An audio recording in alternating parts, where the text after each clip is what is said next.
married people, always given with two hands and a blessing. And they're received in the same way, with two hands. You might say Happy New Year, or Gong Si Fa Sai, or for the Cantonese speakers, Kung Hei Fat Toi. Forgive the pronunciation. What? It means congratulations, roughly, get rich, or I hope you get rich. And it depends really on what sort of person you are, whether you'd rather get the red pocket from my father-in-law or my mother-in-law, right? Whether you care about the symbolism of the gift, the well-wishing of the person who gives it to you, the luck that it could bring, and the wish for increased prosperity, or whether you just care about the money inside.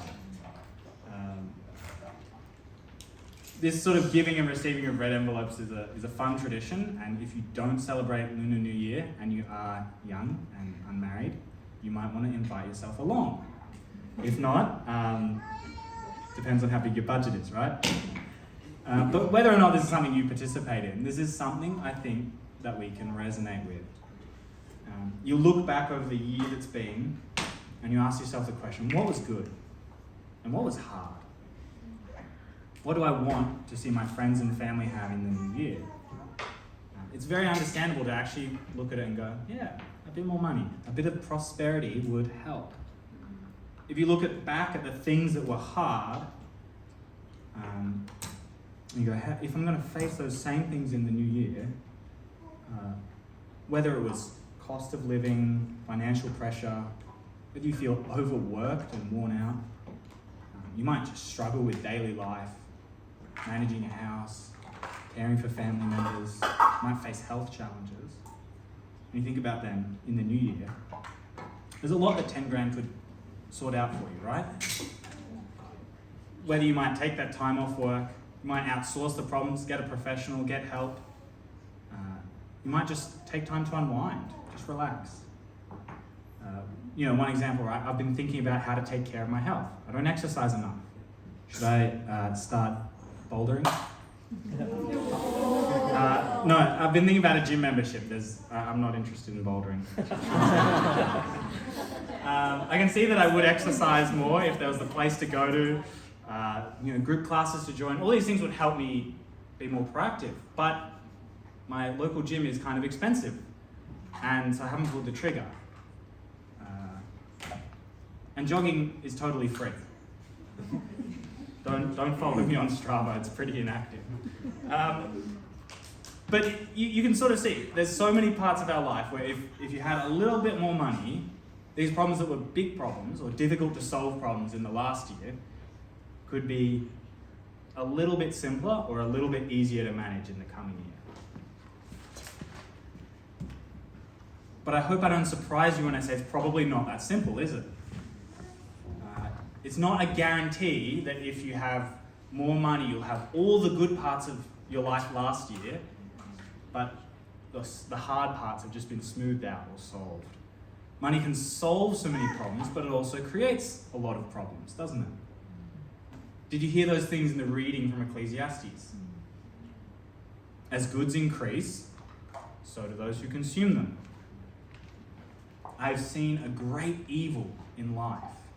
Wealth ordered to the harm of its owners.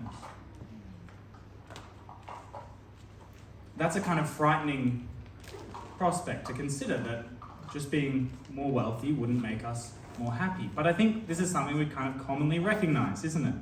There's even a term that's been coined to describe our society.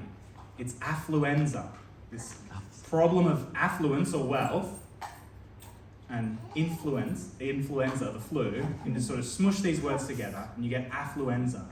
This idea that our money is actually making us sick.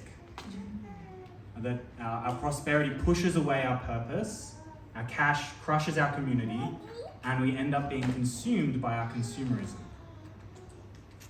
That's what this idea affluenza represents. And we know if you wish for more prosperity, if you hope to have a little bit of a financially cushier year next year, you know that you don't want to be unhappily wealthy. That's certainly not the goal. But it raises a question. Why? Why is wealth a dangerous path to happiness?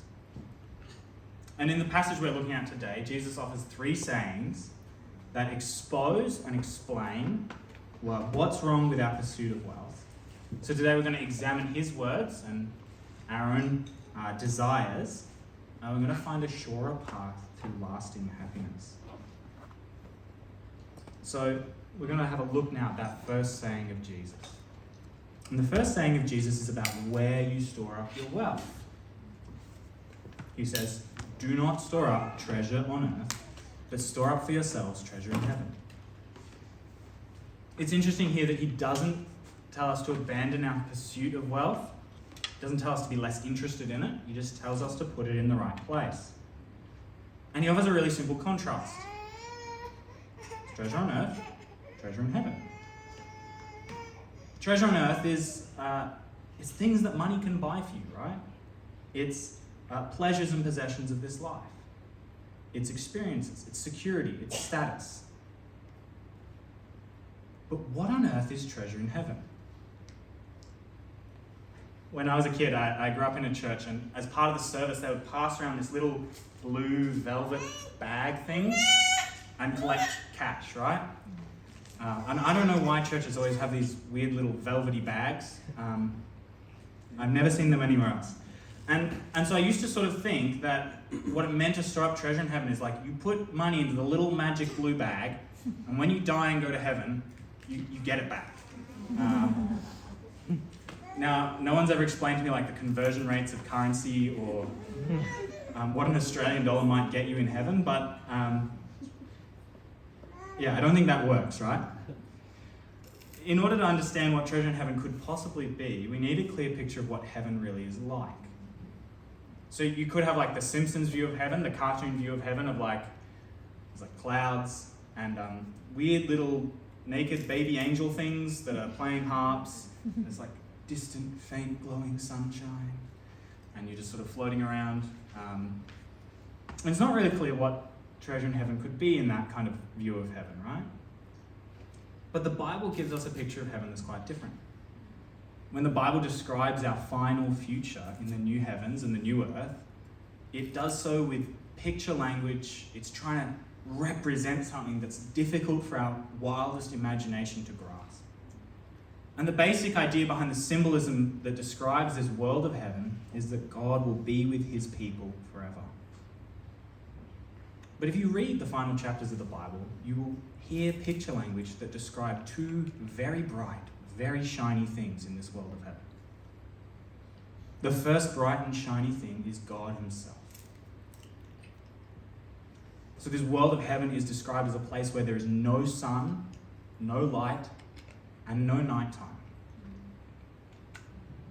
Instead, the very brightness of God shines out into every corner of that place all the time. All the glory of God, everything that is beautiful about him shines as a bright light. And so I think the first treasure which will last, the first treasure of heaven, is God's own glory. But the second bright and shiny thing you'll find in these pictures is the people of God, the perfected people of God, the church. These are the people that come from every part of the world, heard about and trusted in Jesus. And the picture language we're offered is quite explicit. It describes them as a city, a perfect city. And rather than being made with bricks and mortar, this city is built out of gemstones, the rarest of gemstones. Its walls are made of gold. Its streets are paved with gold. It's a treasure. In this people, God's great work has been finished, and now his people reflect all of his goodness forever.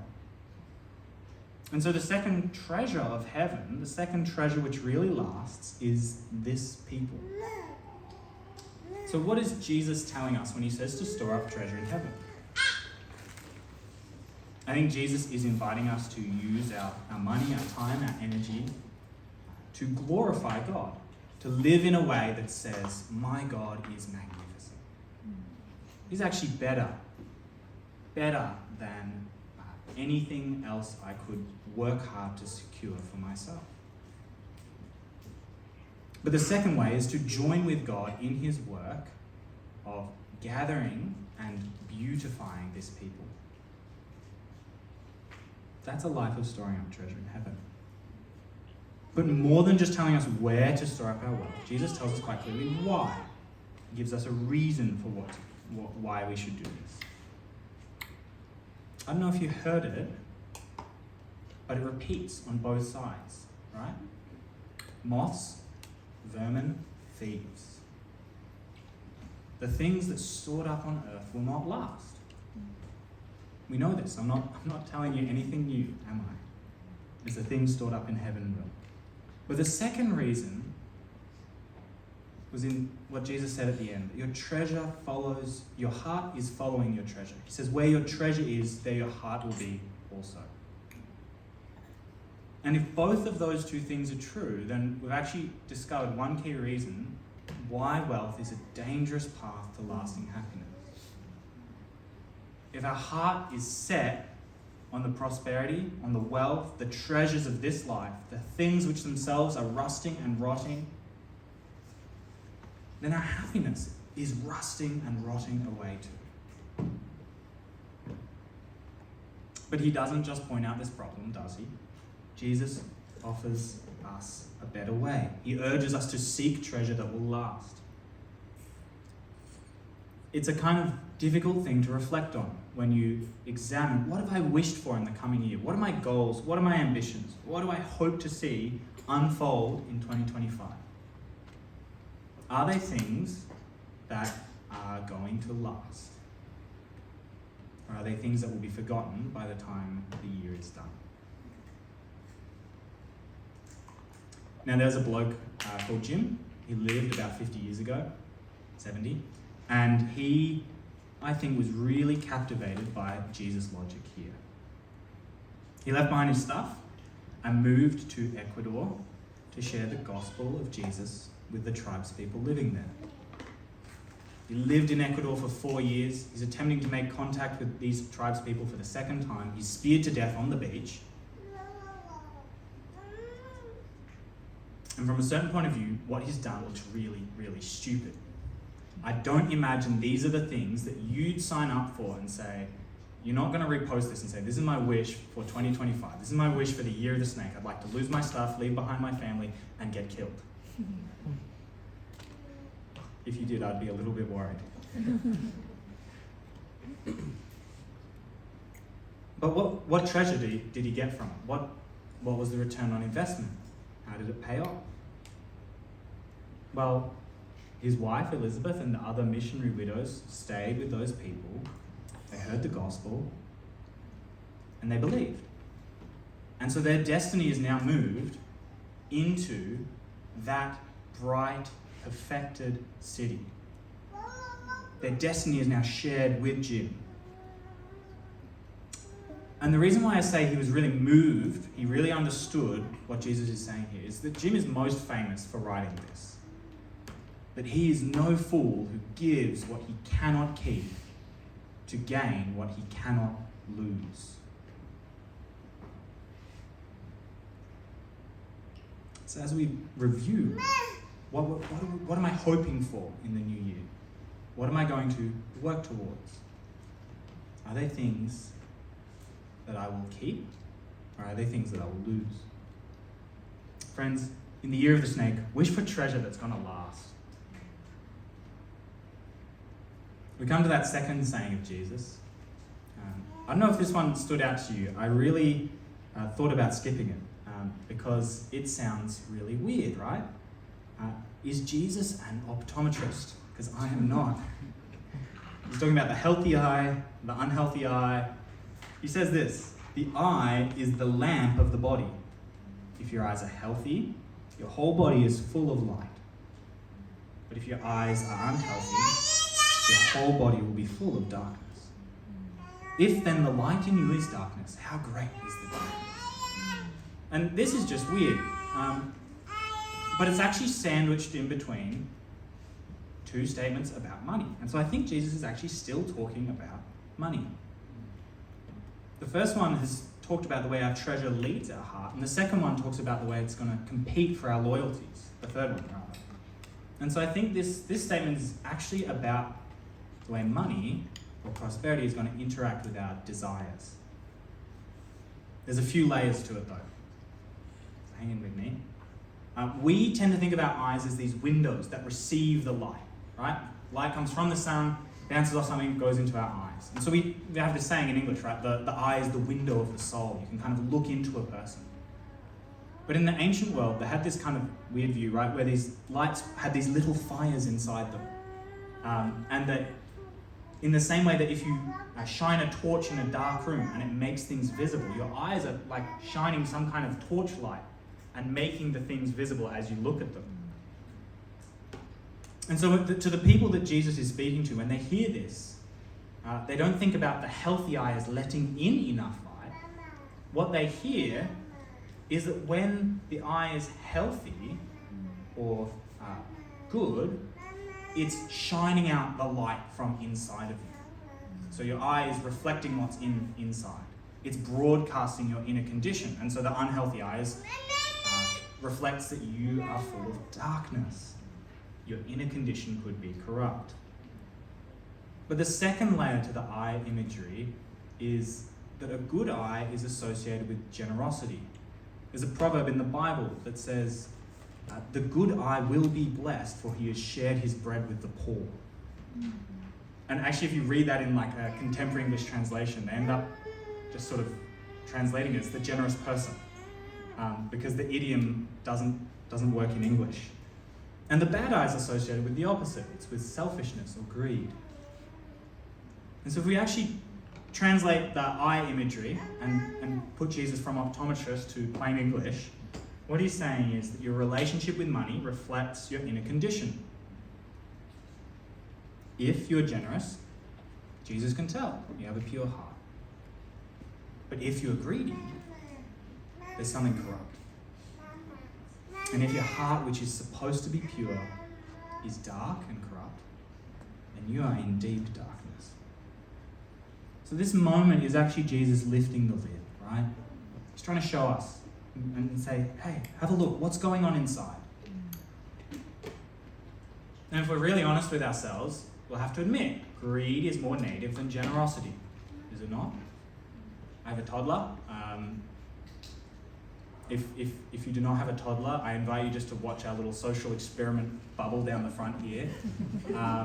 Words like mine, more, they get learned really quickly. You see lots of snatching and stealing. That you don't have to teach kids to do that, but they have to be taught to share. And if we're perfectly honest with ourselves, just being big doesn't make us better. But I think we sort of know this. Like, this is not that controversial. I think our culture is actually shaped by this idea that actually greed can corrupt you. Money can corrupt you. There might be something wrong with our love of money. We're used to hearing these kind of stories. I recently rewatched the Hobbit trilogy with my sister. It's about this adventurous band who go to reclaim the enormous wealth of their homeland from a dragon. And the key plot tension is essentially that the main leader goes from being a brave and noble man to being greedy. He's corrupted by the same love of gold that led to the downfall of their kingdom. And in this sort of transition, he's someone you love and look up to someone you really, he doesn't care about his men anymore. And also, according to my sister, like, he goes from being quite attractive in the portrayal to quite unattractive, so the filmmakers got it right. But even knowing that we could have this problem doesn't make us immune from it. We can tell ourselves that there might be something wrong, that to be greedy is to be bad, but that isn't going to stop it. That isn't going to stop our inner darkness, is it? To me, the biggest irony of the Hobbit film is that it was a disastrous trilogy. They ruined the story. They padded it out with like so many extra characters and terrible love plots. Why? To make 3 big films and big Hollywood money. This story about how the love of gold will make you a bad person was ruined by The desire to make more money? I don't know. So this is the reality that we have to confront. That if we're going to roll into the new year wishing for more money, we are also playing with our inner darkness. I think Jesus doesn't just challenge the wealthy or the haves. I think Jesus doesn't see the world as the haves and the have-nots, but as the haves and the want-to-haves. Actually, this desire for more is so common. And if our heart is sick with greed, with a self-centeredness, then whether we have much or little, wishing for a little more prosperity is like an alcoholic trying to cure their drunkenness with just one more drink. It's not going to work, is it? Instead, we have to sober up. You go, okay, I'm ready to face reality. What hope is there? Jesus is lifting the lid. He's showing me there's something dark that lives inside.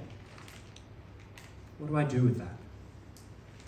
Could someone with a dark heart like me actually live for and inherit the future kingdom of heaven that Jesus is telling me to live for? If I did, would I ruin it? Let me tell you about a bloke. He's called Zach. He's known for two things. His personality can be summed up in two things. He's really short and he's really greedy. So he took a job as a tax collector and he liked to cheat his friends. He cheated his neighbors, he cheated his clients, and he'd fudge the numbers, right? And he didn't do that a little bit, he did that a lot.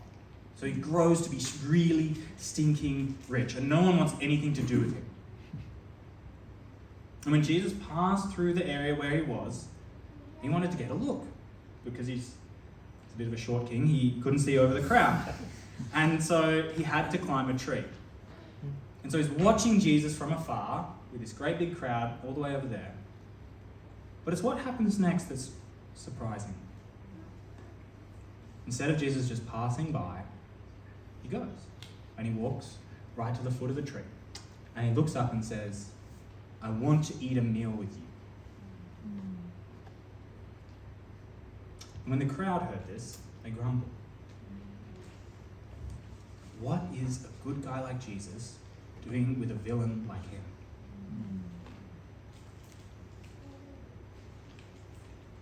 And I think Zach couldn't believe it either, could he? When he understood Jesus' kindness, he said, I'm going to give half of what I have to the poor. I'm going to pay back anyone who I've cheated 4 times over. He was willing to go broke because he'd found something that more and more money wouldn't give him. But this story doesn't end with a statement about Zacchaeus. It ends with a statement about Jesus. Jesus is the one who came to seek and save those who are lost. And so if you relate to this moment of finding or seeing that inner darkness, I want you to know that Jesus actually goes looking. Not for the happily benevolent, not for the person who doesn't have a problem with the love of money, but he comes looking for the greedy ones, the self-absorbed. And he wants to spend time with you. So friends, if we have this problem, if we have this darkness, I'm going to face it in the coming year. I'm going to own that and say, yep, that's really me. The riches you most need to find in the coming year are the riches of the grace of Christ.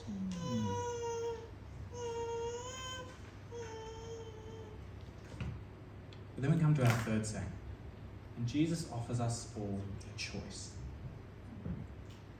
He tells us no one can serve 2 masters. Either he will love one and hate the other. He'll be devoted to one or despise the other. This is a very sound principle, right? I don't know if you have an organizational chart in your workplace. It shows a clear chain of command. It's really designed to prevent any situations where you have 2 bosses.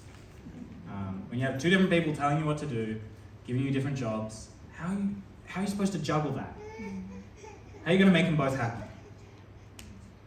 You're going to let down one or the other or both.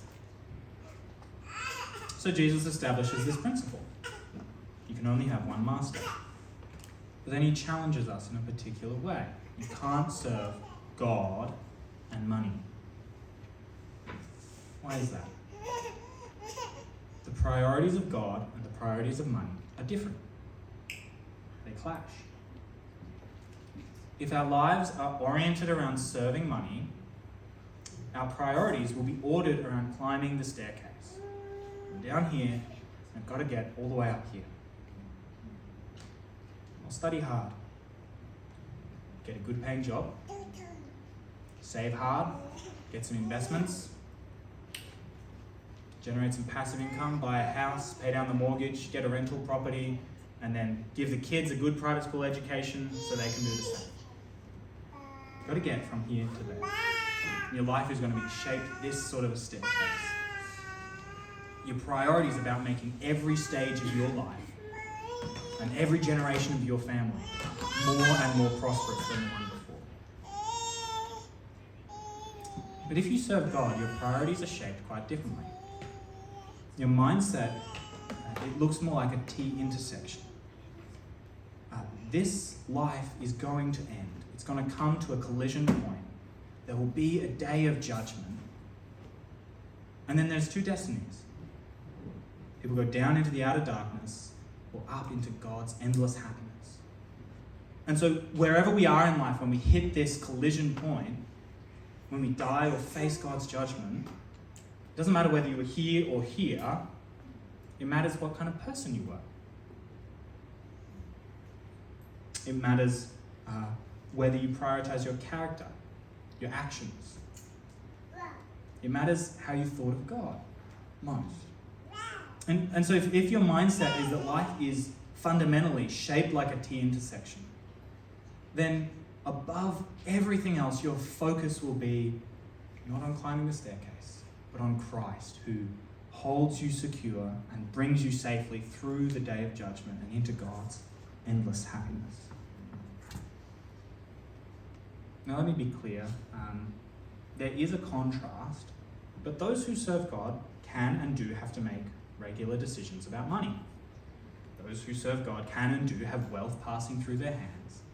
Those who serve God can and should be financially responsible, provide for their families, think long term. You're not more spiritual if you have kind of no money management skills. But I think we'd miss the force of what Jesus is trying to say here if we go away without having first a bit of a reality check moment. If we don't ask the question, which side of the wedge am I on? Because Jesus is pushing us to feel this conflict. And actually I trust that many of you do feel this conflict. You have to weigh up things like how my career pathway will impact the time and energy I have to serve at church, care for my family, love my friends. You're going to have to weigh up questions like whether or not you financially support your church and its ministries. To what extent? That's not an investment that's going to pay dividends. When you get a pay rise, does your lifestyle grow? Your generosity grow? A bit of both? How much? These are all conflicts that I trust many of you feel and live in. Pay attention, listen really well to what you're telling yourself in those moments and the ways you make those decisions, and be resolved that in that moment you would rather serve God than money. Friends, if you think that you do serve God, but it doesn't cost you anything financially, you aren't. If your wallet does not bow before the Lord, then neither does your heart. And each of us need to face this fact that if we think in the words that Jesus speaks today, if I live for money, if I live for wealth, I actually hate God. And that's really confronting. It's really confronting. But Jesus doesn't offer us another way to see things. So we have to continually ask ourselves, am I living for the gift or the one who gave it? It's so rude to live for the gift rather than the giver. If you want to offend someone who's given you a red envelope, just open it while they're still there. It's a sign that you only care about the money inside and you don't care about their goodwill. And so often that's the way we treat God. So as you hear that, that might be a bit of a wake-up call for you. But let me ask you, if you must choose, which master would you rather serve? Money is not a forgiving master. There is no guarantee that if you make financial mistakes, you'll be able to get back what you've lost. God is a forgiving master. His characteristic is he loves those who hate him. He goes looking for them. He accepts those who turn to him. He does not count our sins against us. He loves to do that. Money can transform and improve your lifestyle. But God actually seeks to transform and improve your heart, to shine light into that dark place, to help you change in the places you are most stuck. Money is never satisfied. More is always better. But God gives you contentment in Christ, whether you face plenty or hunger, whether you face abundance or need.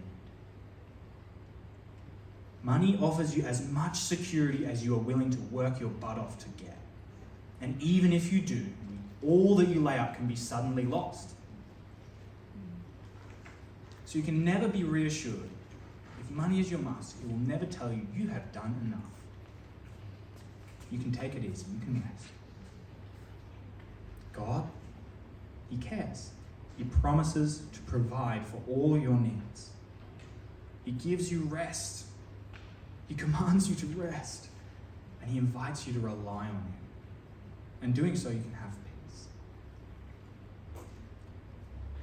Money will comfort you in your suffering with retail therapy, buckets of ice cream, as long as you can afford it, right? God promises to comfort you in your suffering. And he promises a day when he wipes away every tear from your eyes. He promises a day when all wrongs are righted, all things are made new. Money offers pleasures and reward that will perish, spoil, and fade. Your Amazon package is not interesting 10 minutes after it's been unboxed. But God will take us into his presence, where there are pleasures forevermore. At his right hand there is fullness of joy. And so if you must choose, which master is more generous? God is a far more generous master. Seek to serve him in the coming year. So, after all of this, why is prosperity a dangerous path to happiness? We've seen that its promises are for this life rather than the one to come. We've seen that its allure darkens rather than brightens our inner thoughts and desires. We've seen that it is competing as a gift with the giver for our loyalty. And so prosperity can promise so much with one hand, even as it moves to take it away with the other. And so in the year of the snake, you can wish for a prosperous year, but far, far above that, wish that you would store up treasures in heaven, treasure that will last. Wish that you may find the riches of Christ's grace, riches which are going to satisfy. Wish that you would serve God, a generous master who truly, truly rewards. Join with me as I pray.